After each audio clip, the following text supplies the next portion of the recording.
अपने शोध के दौरान एक समुद्री जीव विज्ञानी ने पानी से भरे एक बड़े टैंक में शार्क को डाला।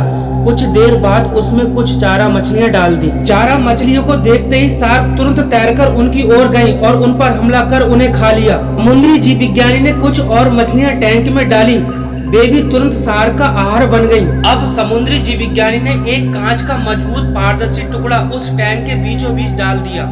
अब टैंक दो भागों में बंट चुका था। दूसरे भाग में उसने कुछ चारा मछलियां डाल दी।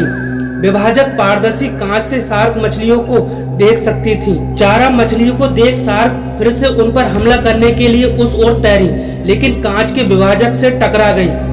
उसने फिर कोशिश की, लेकिन कांच के टुकड़े के कारण वह चारों मछलियों तक नहीं पहुंच सकी। शार्क ने दर्जनों बार पूरी आक्रामकता के साथ चारा मछलियों पर हमला करने की कोशिश की, लेकिन बीच में कांच का टुकड़ा आ जाने के कारण वह असफल रही। कई दिनों तक शार्क उन कांच के विभाजक के पार जाने का प्रयास करती रही, लेकिन सफल न हो सकी।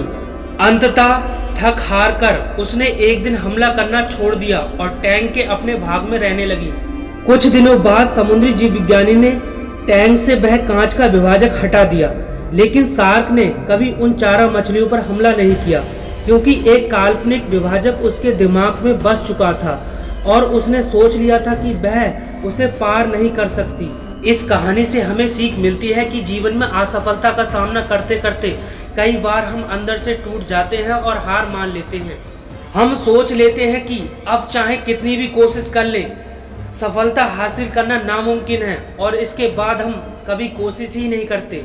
जबकि सफलता प्राप्त करने के लिए निरंतर प्रयास करना आवश्यक है। परिस्थितियां बदलती रहती हैं, इसलिए अतीत की असफलता को दिमाग पर हावी ना होने दें और पूरी लगन से फिर मेहनत करें।